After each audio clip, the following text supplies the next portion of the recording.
We're going to do the rear door hack so that the rear door is open a little bit wider so you have more room to get in and out. I've done this door. We're going to do the passenger side. There's no clearance issues. Door does not go past the front door. Everything works. Just you want to collect some blue tape. I use this little ice pick thing to help get one of the screw panels off. Some flathead screwdrivers. You're going to need a 12 millimeter. You're going to need a 10 millimeter. At least one plastic tool to get the door panel off. You can get these at Harbor Freight really cheap. Some thread lock, and of course the new door check, which is the one on the left, and you can see how it's longer than an original one I took off the right side. What you do is put a little painter's tape right here. Look for a little dot right here, because that's where you're going to pry up. Put some tape there to protect the paint. And on this chrome knob, because of the screws back here, you want to protect this chrome knob from the screws. Go into the door arm. You're going to take your small flathead screwdriver and you're going to put it in that slot. Just kind of pry up and it will pop out. And here's the screw you got to remove. It's a little bit trickier to remove. I tried a bunch of different ways. This is the best way. There's a little clip at the top. You just push down and then put that ice pick in there and pull, and it'll pop right out. And you got to get these two screws out. Please note that these two screws are in plastic, and when you put it back together, you got to do it by hand because it will strip immediately. It's not a solid screw mount like the one down here that goes in the steel. Pop the panel loose after you remove those three screws. The screws are different, so you won't get them mixed up. So it's better if you have a heavy duty one, and you will need a 5-gallon bucket. I forgot to mention, for the panel to sit on, so you want to dig up one of those. Stick this forward or after that dot right there, and get in there, pry it open like that. Once you kind of get it loose, you can get your hand in there, and you can get the rest of it loose just by pulling. You see, we're all done. So just gotta break that first one loose by the dot. Okay, and broken loose, you can literally just lift up on it, and it will pop out. And what you do is you turn it at an angle like this, so you don't have to disconnect all the wires, okay?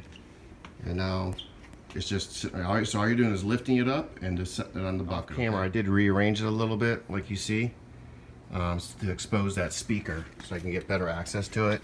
You can see all the wires are still connected. I'm not messing with that right now. Next step is to remove this screw right here for the speaker and take it out. And it pops very easy. It will not fall out. It's kind of heat sealed on, and it's a really long screw, and that's out now. And the speaker, you kind of have to break the seal and then lift up. There you go. Now I am going to disconnect the wiring on the speaker so it's not dangling. Okay, you just squeeze these two tabs and pull, and it will release. Next, we're going to unbolt the door catch. So you're going to use the larger one right here, and you're going to use the smaller one right here. This one's got a lot of thread lock on it, so it takes a little bit more oomph to get it off, but it will move. I'm going to do that now. Bolts are removed now. Should have mentioned earlier, you got to park on a flat level surface the best you can so that the door doesn't go flying around. It's not really secured very well right now, so you want to be careful. My door's stable, so I'm going to continue. You also want to look at the orientation of this hinge and this flat part. Grab your new part and make sure you know which direction you want to put it in upside down. So once you got that, reach into that speaker hole down here, and then you can maneuver this thing out like so. And then you're going to grab your replacement one, and you're going to maneuver it back in through the same hole. There you go. And then you're going to put the bolts back in. I'll get back to that. These screws bolts I've put in finger tight. This one will require the door to be closed a little bit so I can get it close to the hole. I'm going to take a wire brush and clean this thread lock off and put new thread lock on. Also want to point out that here's those two screws. See how it goes in the plastic? So you want to be careful tightening those, but the one down here goes in the steel, so it can be cranked down to normal.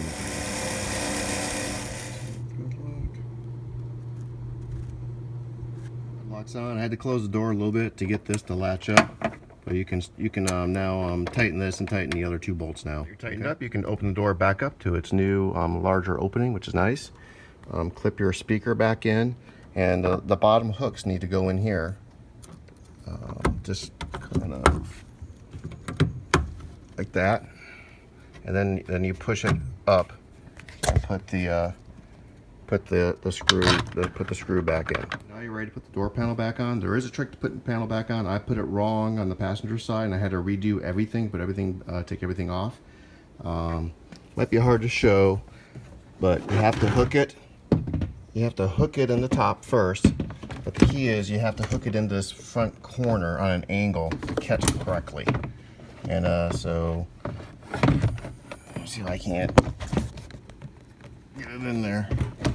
Once it's in there, then you push it down on this edge, and it should look nice and tight in this corner. When I did it, it was attached, but it wasn't tight here, and I realized this wasn't hooked in properly. So you gotta go on an angle like this, hook it here, and then drop it in.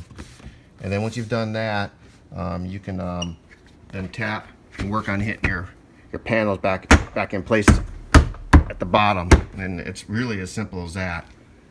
And then I'm gonna put in my one screw here, and I'm putting the two screws here, being cautious not to over tighten these two. No problem. So we can hook this back into the bottom, like so. Push it up. That's done. And then the other one, you're literally just gonna drop it in there and push it down. And that one's done. Remember, only use a manual screwdriver. Don't use any power screwdrivers for this improvement, okay? And then you can see, rather than pulling the blue tape off, I've got a nice door that's opening up nice and wide now. I can get stuff in and out by walking right up to it.